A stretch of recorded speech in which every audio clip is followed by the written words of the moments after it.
Hey everyone, welcome back to Tivoli Zoo. This is episode 7. In episode 6, we spent the bulk of the time working on this event center / dining area. And yeah, that took the bulk of the episode. So today we're going to try to get some work done on the Savannah exhibit itself and get some animals in here. And it's just going to be a lot of detailing in this Savannah here.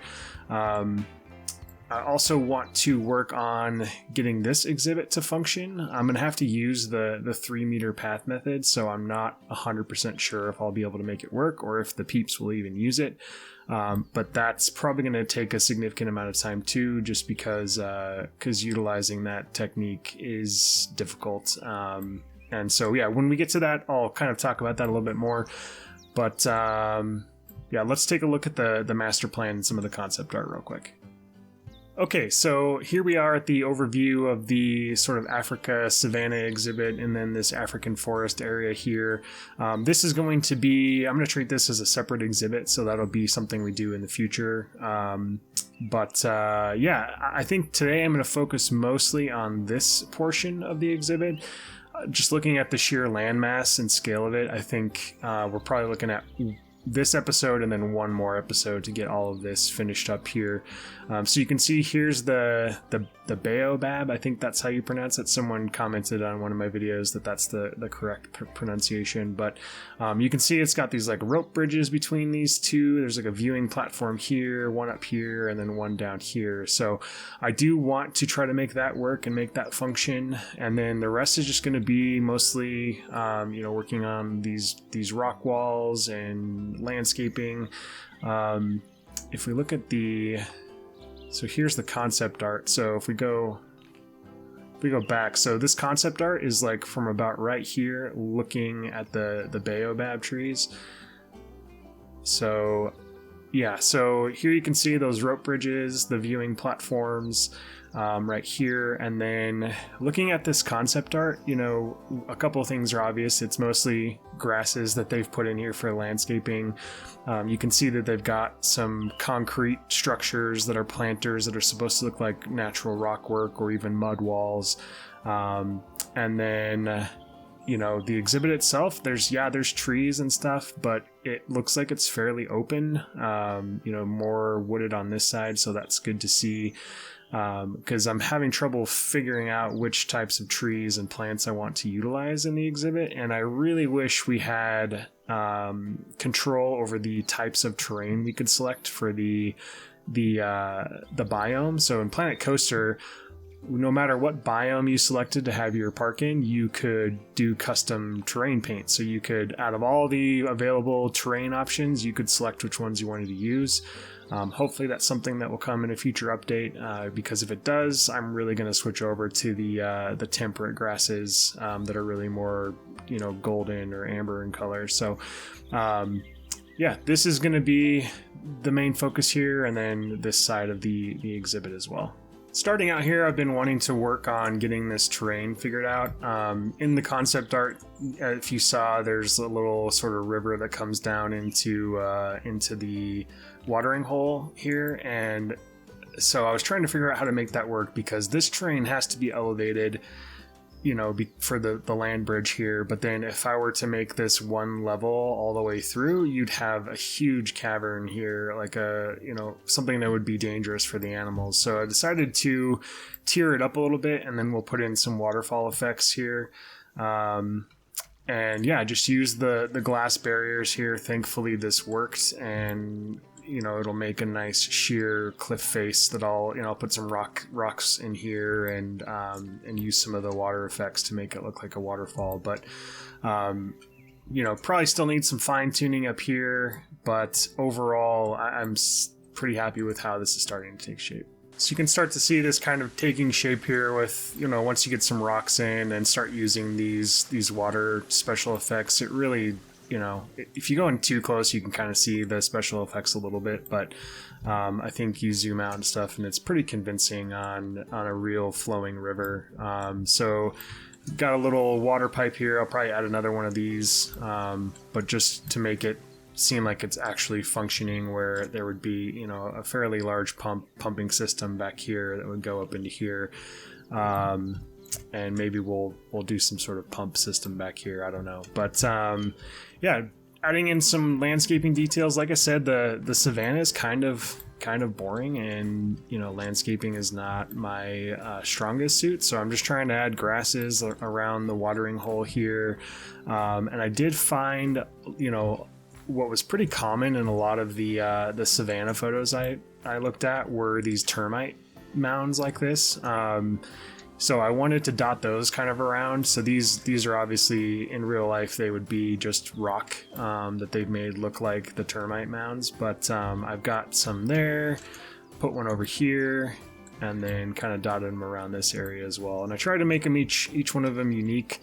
But I do think, when you're kind of looking at the landscape, it does sort of sell the African Savanna vibe. The other thing that I've been working on is just getting a temporary border in on this habitat so that I can start getting some animals in here, and working on this train. I've had to sink it down quite a few times just to make sure that I don't have a really tall bridge that's going to cross here. The other issue with it is that, looking at the concept art, this circle should really be like probably like that big. It should not have this big of a loop to it, but that's the maximum amount that I can turn this train track.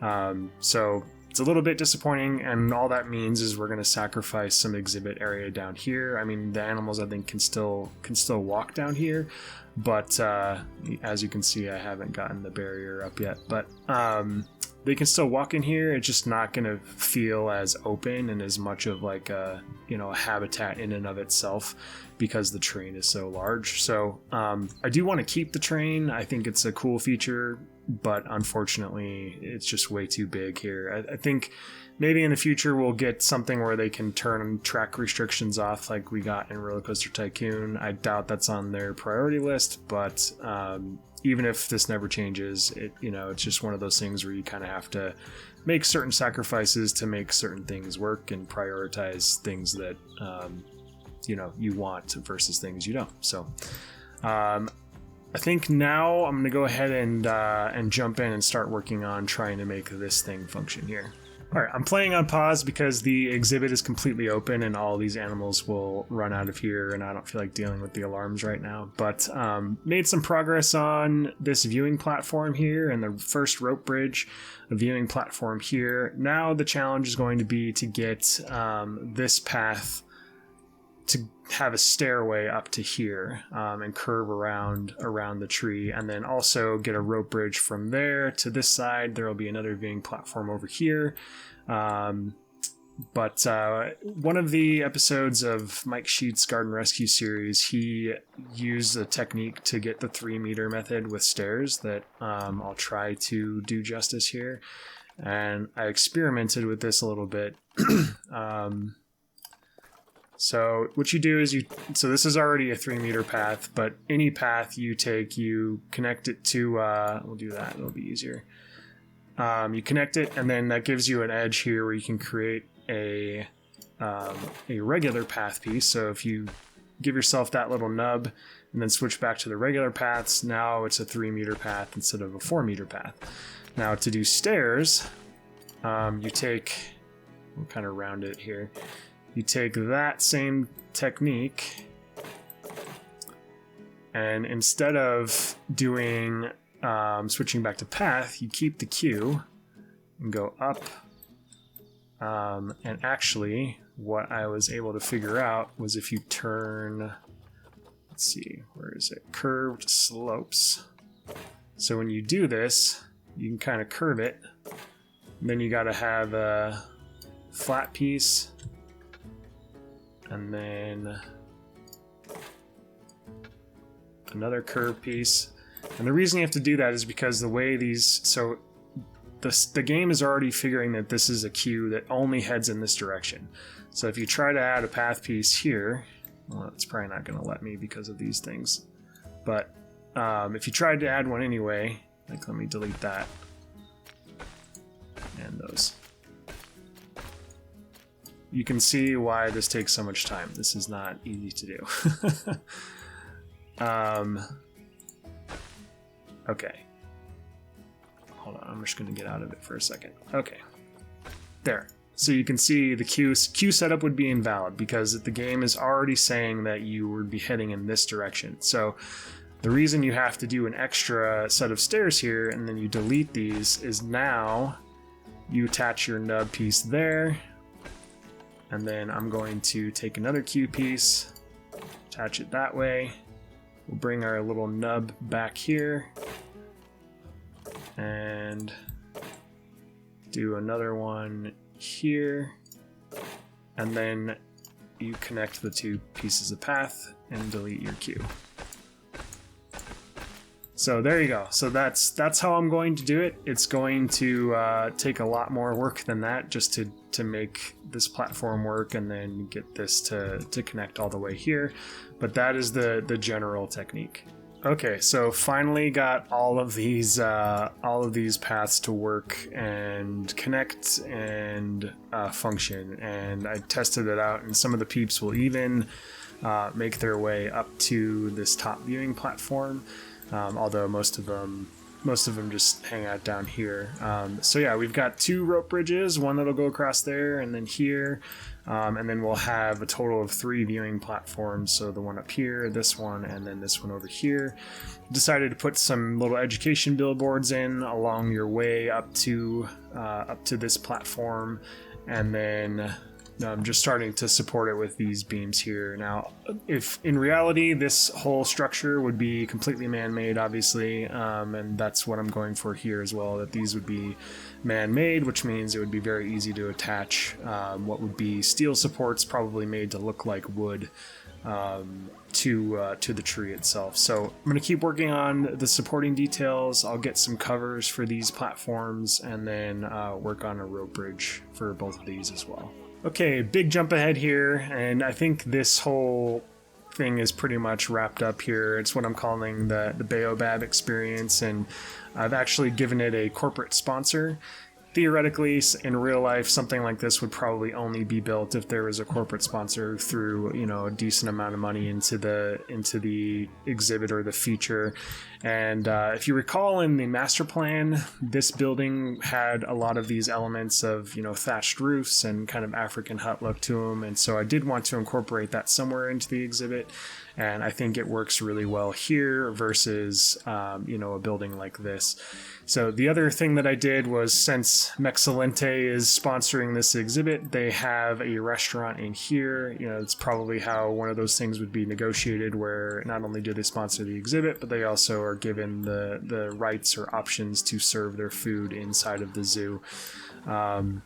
And the only thing that I'm still working on trying to figure out here is this rope bridge, giving it better support. I mean, this really wouldn't be a functioning rope bridge in real life. It would be, supported by steel or wood, and the ropes themselves would just purely be an aesthetic feature. So I'll try to figure that out, but it was easy to do down here because you go right into the ground, and oh joy, I have protesters already.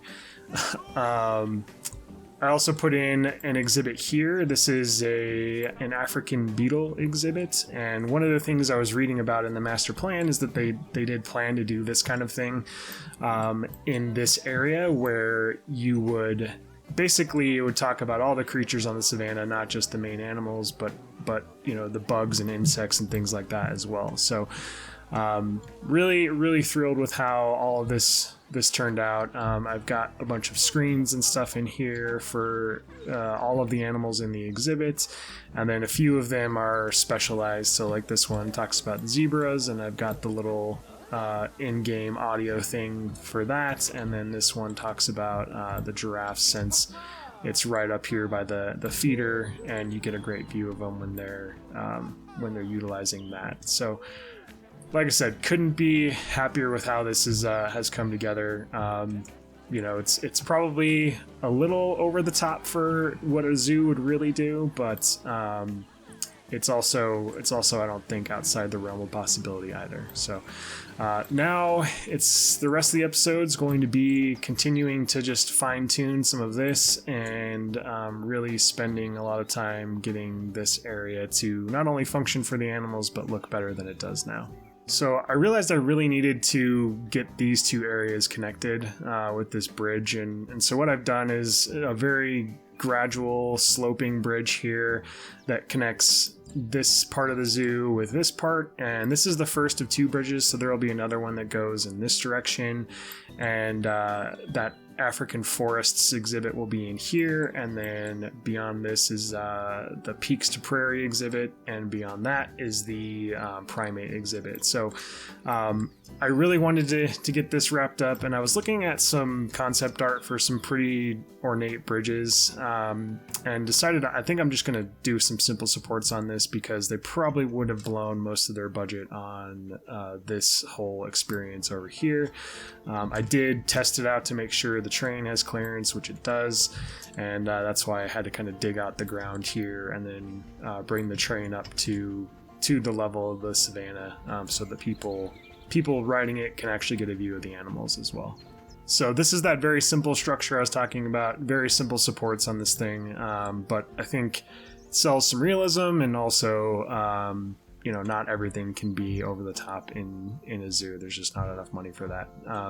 This felt a little plain here, so I decided to put it in another little viewing platform if anyone wants to utilize it, and then I'll probably do the same thing like right in here as well, just to give, because the way that I've done the terrain here is it does undulate quite a bit, so having another viewing platform in here I think would be helpful, just so people get a good view of the exhibit, because over here you're at a higher elevation than you are down there, and so I think it works fine over here, but we do need something to help people get a better view of the exhibit over here.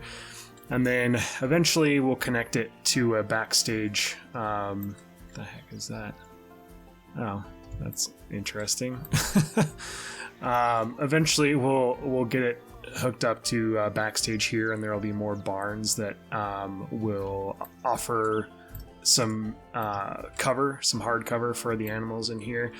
And that brings me to one of the comments on the last video, which I think is probably valid and true, is that these really do need to be connected to the exhibit. Chances are that one of these barns would probably be in support of the vet hospital over here, but I've looked at a few different options and examples, and the Fort Worth Zoo has an exhibit similar to this, and they have gates that open up into sort of a storage area. So I might rework these barns to have these fences go all the way to this retaining wall, and then put in a double gate system like this, so that realistically speaking, they would just have to kind of herd an animal into that first area, and then from there they could open up the gate and get them into these barns. So I appreciate that comment. I think you're 100% correct that that's something that I do need to figure out the logistics on. Over here it will be much easier because they will be directly attached to the exhibit. But yeah, I appreciate those kinds of comments and that kind of feedback, because it helps me see things maybe that I've overlooked. And along those lines, a lot of great feedback and comments on the cheetah exhibit. I asked a few episodes ago about cheetahs being close to lions in zoos, and the general consensus is that they are not, that smelling the lions makes them anxious. But I did find in the Dallas Zoo, the lions and the cheetahs are very close to one another. They aren't this close where they, are, the cheetahs could see the lions could see the cheetahs. So I think what I'm going to do is put like wild dogs in here, or hyenas, and then in the master plan, this space is reserved for like a Seahawk exhibit for the coastal exhibit section, which takes up like this area over here. So what I might do is put a cheetah exhibit over here instead of that, since we don't have any birds yet in the game. And then after that, we'll really get into the coastal exhibit.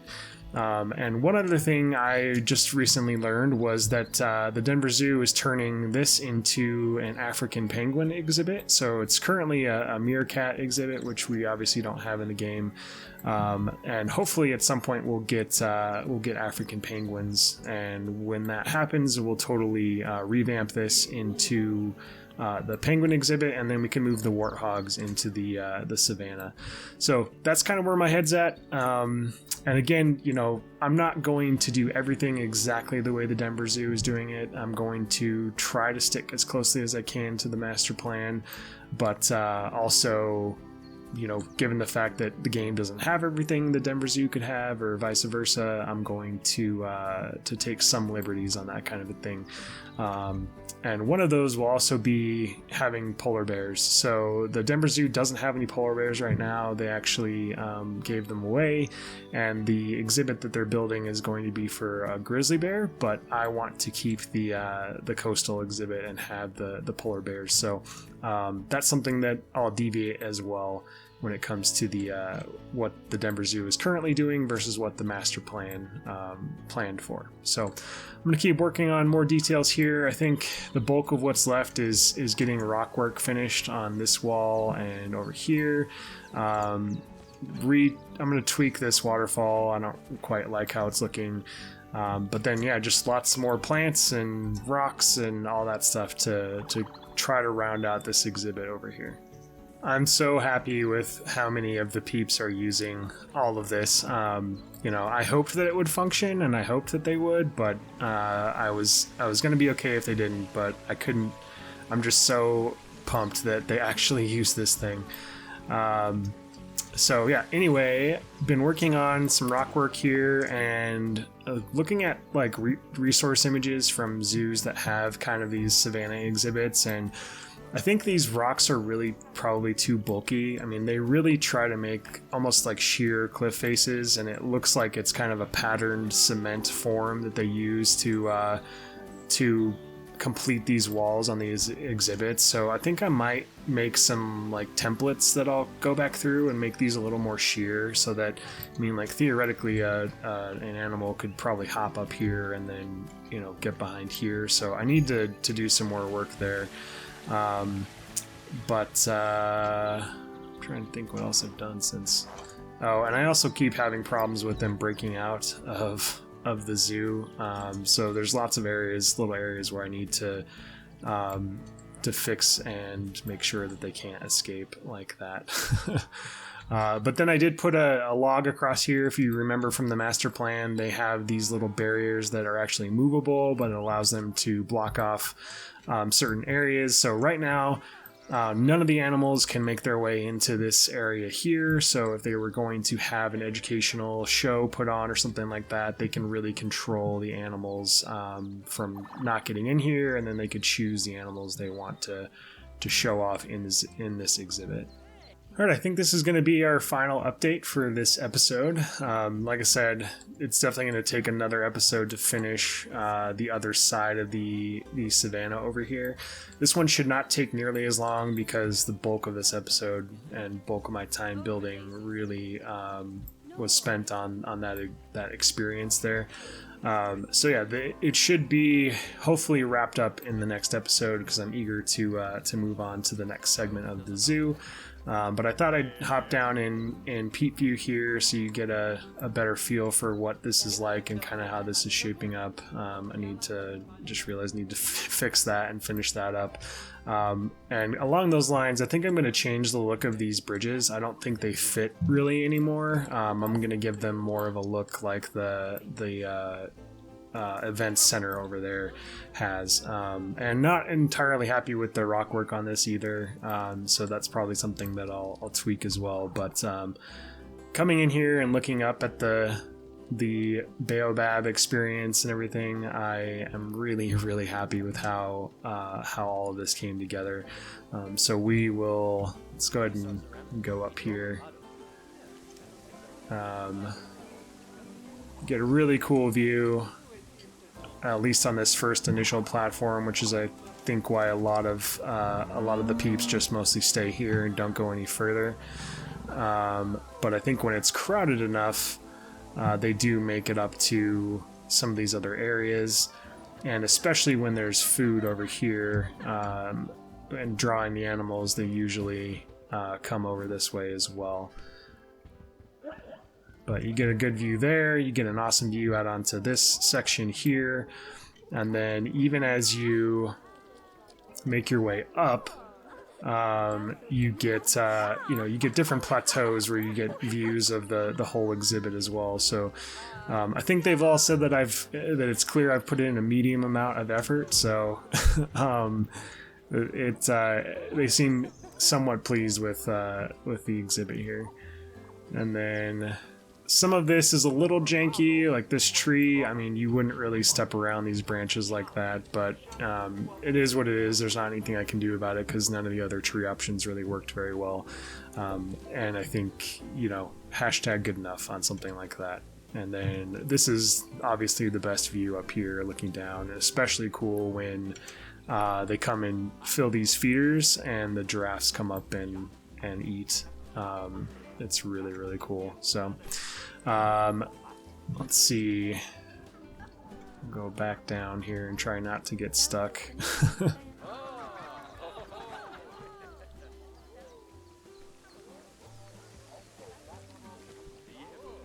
Okay, so then we go this way and make our way across this bridge, which even from here you get a pretty solid view. I think I'll put some enrichment items in here so that hopefully animals kind of make their way here, just because I think it would be cool to have the train go around them and be near them. I've got a plan for a water feature here that will kind of transition you into the African forest this way. And yeah, I made sure there's stairs, but also a ramp down onto this plaza. Working on some retaining walls. And then, yeah, out into the savannah from the restaurant. So one thing that I spent a decent amount of time on was doing these little rocks. Everything that I noticed from zoos with these types of exhibits, any sort of plateau change was reinforced by concrete molds of rocks. And so I tried to make these look like they were, concrete molds. It's kind of hard with the limited amount of shapes of rock we have. But then I also did that over here, so hopefully it looks more sheer. It looks like this would be like molded concrete instead of, trying to place these really huge individual rocks. And go into the exhibit here. And I did the same thing over here. So, yeah, hopefully this looks more like concrete and not actual rocks that they put into place. So yeah, I think that just about does it. Like I said, I really hope that we get different terrain paints in the future. I think that's something that would be incredibly beneficial. We'll get out of here and let this poor animal out. Yeah, first half of the savannah I think looks great. In the next episode we'll finish the other half, and then I'm going to work on putting in another gate system here where they can move animals directly into these barns. We'll keep this gate, and I might try to make this one a gate that opens into a pen here for the giraffes and then any other animals that might come here. Just so that, like I said, all they have to do is kind of herd the animal. They wouldn't have to like tranquilize them or restrain them, which obviously always risks them, getting injured and things like that. So those are some little things that I've kind of created problems for myself in the design. It's weird because in the Denver Zoo's master plan, it doesn't, we'll hop out of there. It doesn't talk about, connecting these barns to the exhibit. I mean, it just shows really 3 boxes from the aerial view. It doesn't show any of the fencing or connection that would take place between the exhibit and these barns, but it does specifically say these are barns for the Africa exhibit. So yeah, we'll work on fixing that and making sure that functions and makes sense, as well as wrapping this side up over here. And then once we're done with the Savannah exhibit, I think we're going to start on the coastal exhibit, because the braided path that I'm going to hand the park over to Mike Sheets to do starts here and goes all the way to about here, I think, where the coastal exhibit would end, and fills that entire space in between. So once I get that, I can pass it off to him, and then from there it'll just be wrapping up and finishing the back edge of the zoo. I'll probably work on the Indian elephant exhibit after that, just to set this edge of the boundary, and then work our way to the peaks of prairie, the primates, and then the very last thing I'll do is probably this the Asian predators and Asian highlands exhibit over here. So anyway, that's going to do it for this episode. Thank you guys so much for watching. Hope you all have a great week, and I will see you in the next episode.